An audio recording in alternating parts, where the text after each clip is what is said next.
Hey Eddie, can you talk us through this week and how strange or otherwise it might have been, and have you experienced anything like this before? We've just worked from the assumption we're playing in the quarterfinal. So we're always going to have 3 days off and then 3 days of training. So we haven't really changed the way we've gone about it. In terms of strange weeks, yes, but we've tried to make it as normal as possible.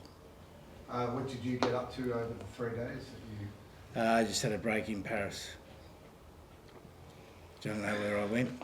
What I ate? Moulin Rouge? No, I didn't go to Moulin Rouge. No. Talk to the Daily Mail? Yesterday I did, yes.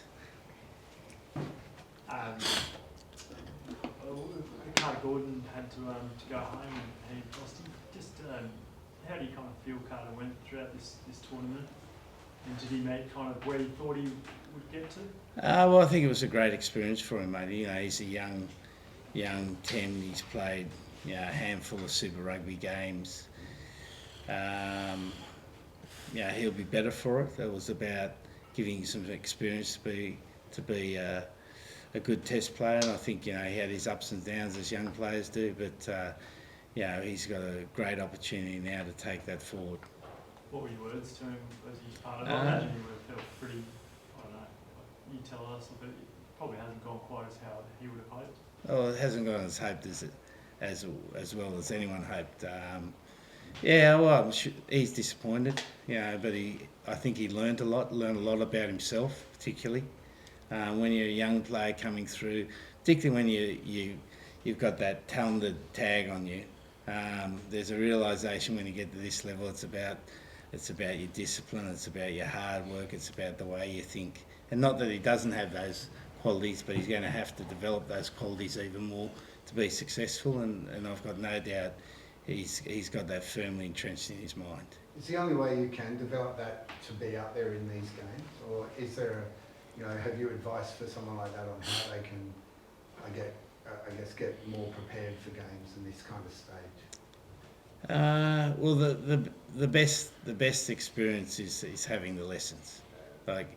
You learn from the lessons. How can you learn quicker? Study other players off the field.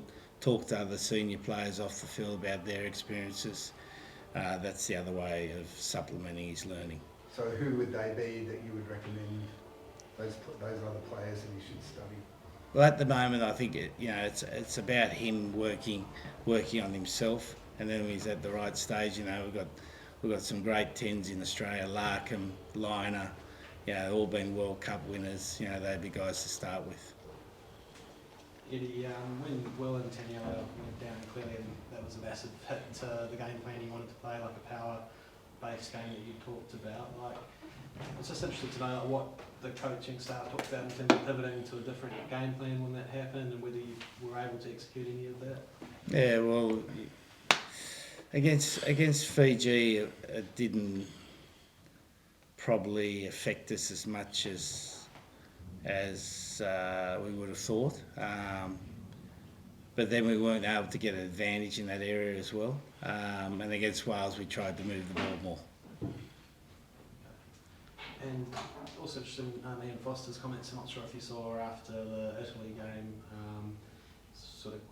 questioning the direction of whether we want to embrace the brutal sort of style of game we saw in South Africa, or keep the skills in the game. Is there still a place for both, or is the brutal collision game winning at the moment? Do the laws need to look at that? I think as Ian knows, the game's always gone between contest and continuity.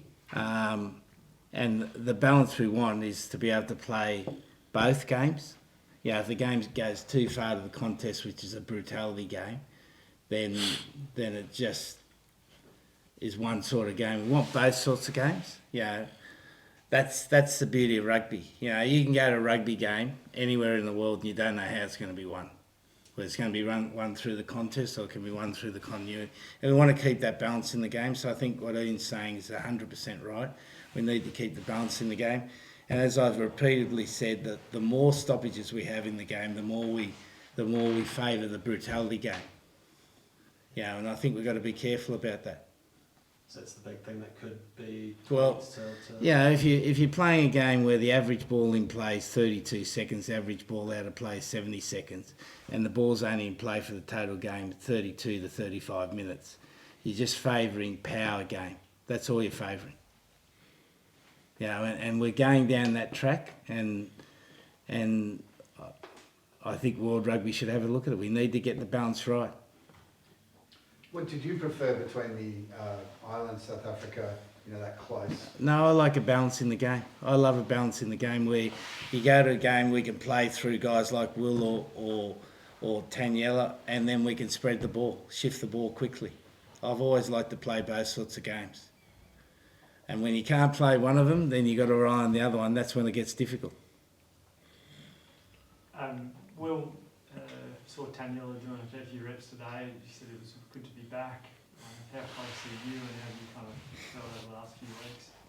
Yeah, I think it's been tough for me personally, not being able to be a part of the team, I guess, on the field. But we've been training hard in the background, Taniela and I, working our asses off to get back for that quarter-final, and I think we're on track for that. If it wasn't to happen, would you, and two devastated World Cup campaigns for you, would you want to continue playing for the Wallabies? Like, there's great things ahead for the game down under, particularly. Oh, mate, that call's not up to me. All I can really control is my form and how I play every week. And if I do get the call, I definitely put my hand up. I think playing for your country it's a privilege and an honour, and it's something I never want to take for granted. So yes, it's been an experience here at the World Cup for me, not being able to play and get injured early on, but I've definitely taken a lot of positives out of this, and I've learnt a lot about myself and about this team.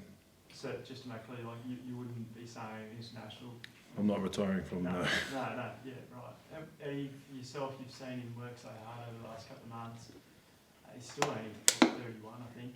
Yeah, well, we had a brief chat about it, but I think Will's got his best rugby ahead of him. I've got no doubt about it, particularly at the international level. I think he's just starting, and been so impressed by his humility, his hard work, and the manner he leads the team. There's no doubt there was a hole left in us when we lost Will.